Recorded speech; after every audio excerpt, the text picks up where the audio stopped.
I would encourage people, when you see the darkness, which is very real and can be overwhelming, to always remember Jesus Christ is light from light, as we say in the Creed. He is light itself. There's a lot of Catholics that are growing in grave concern about the times we live in. I find more and more average Catholics conversating about the great apostasy, the Antichrist, the tribulation, 3 days of darkness, and there's growing confusion even on those subjects, but it's becoming more commonplace. In spite of all that goes on at the Vatican or the world around us, what do you tell the average Catholic? What should they be doing? How greatly concerned ought they to be, but more importantly, what should they be doing? We need to go deeper. We need to be stronger. So I'm glad that people are waking up. It is a crisis. And I think complacency is one of the ways that I've seen right in the Diocese of Tyler. People need to awaken to the struggle that we're in. And the complacency, I think, tends to leave people silent, not speaking up, as some of our great panelists have already mentioned. We need to speak up. Many are with me, and many of the non-Catholics thank me for speaking up.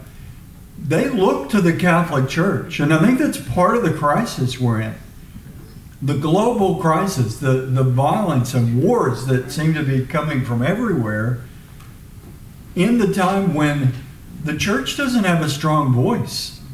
The voice of the Church is compromised, and there's an active effort to compromise the Church.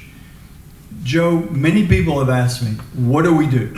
And it sounds like a simplistic answer, but as has already been mentioned here, the depth of the mystery of the Son of God incarnate among us, Jesus Christ. It's not simplistic to say, go to Jesus.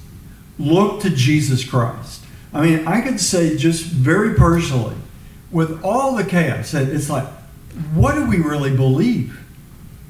It's helped me to just go back to the basics of what Christ has said. And he made it clear, as Cardinal Mueller pointed out. What did Jesus say about salvation? He said it's a narrow road. He said the path to perdition and damnation is wide. Many saints have echoed that. I think of St. Faustina, her own images. But listen to Christ. It's not complicated. He was a master of clarity in telling us deep truths in ways that were not ambiguous and confusing. Christ is clear. The tough part is really listening to him. So I say to myself, that's my strength of going to him, praying and kneeling in his presence.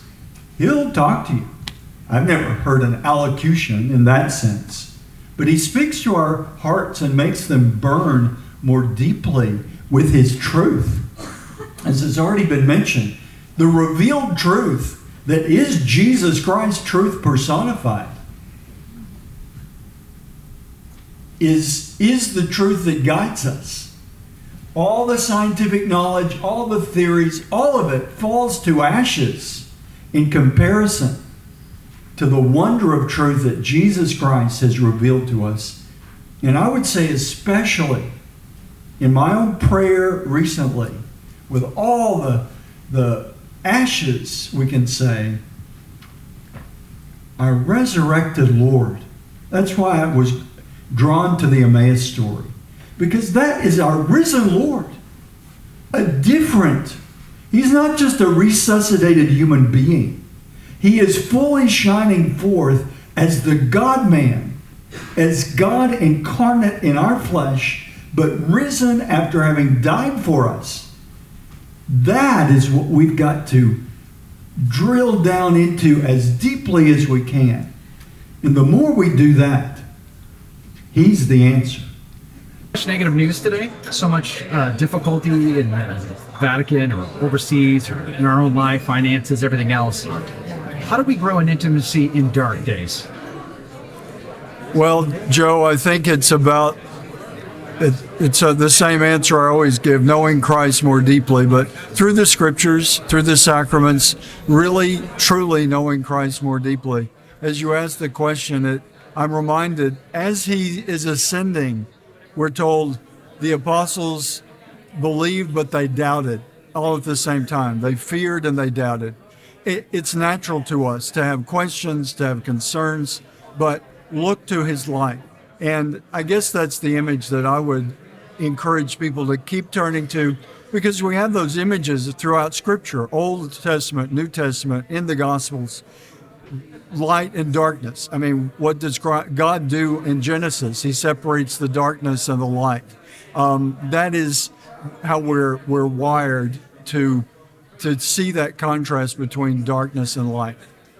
I would encourage people, when you see the darkness, which is very real and can be overwhelming, to always remember Jesus Christ is light from light, as we say in the Creed.